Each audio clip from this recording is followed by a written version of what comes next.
HIV on her own with her immune system. It's the same way that most people take care of viruses like mono. The immune system keeps the virus in check even though it never eliminates it. In fact, HIV ends up being a lifelong infection because it becomes part of a person's DNA, and in that state is not able to be eliminated by drugs, and we thought was not able to be eliminated by the immune system. But in this case, it actually looks like she has been able to eliminate the virus on her own without the need for medication. As I said, this is only the second time this has happened or been documented. There was another patient in California who got rid of the virus. What do we actually mean, though, when they say they cured themselves? You said it's the immune system kind of taking over. Was this woman in Argentina working intentionally to make that happen? No, this was not something intentional. It appears that this happens occasionally. What we knew from the San Francisco patient, the first one identified to have apparently cured her infection, she had never taken medications, and when we looked at over 1 billion cells, we were unable to find any infectious virus, indicating that at least one person in the world had been able to do this. I think what's significant about this is now we have a second individual, so we know that this is not just a one-off thing.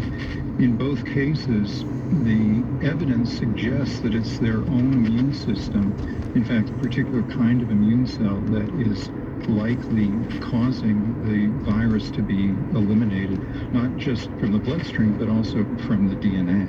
What can researchers learn from these two cases?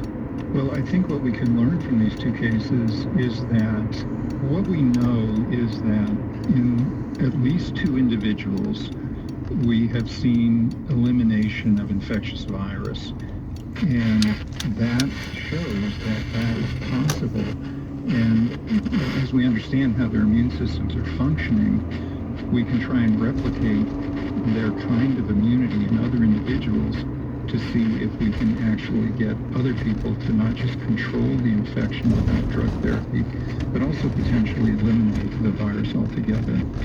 I'm curious, on the HIV front, did the achievements miraculous in many ways of several COVID vaccines in record time? Did it inject some new energy to find a vaccine for HIV?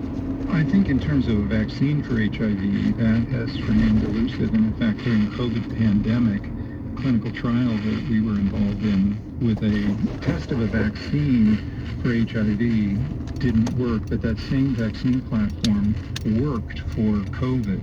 So HIV is just a very, very difficult virus to treat. It's a difficult virus to eliminate. But I think these patients show us that it's possible to eliminate infectious HIV from the body. And I think that gives us hope that we can get smart enough to replicate this in other people. There's a lot yet to be done, but we're optimistic. Dr. Bruce Walker, director of the Reagan Institute at Massachusetts General Hospital, MIT, and Harvard, speaking with us about a new study that found the world's second person, a woman in Argentina, who appears to have eliminated HIV from her body. Dr. Walker, thanks very much for explaining this.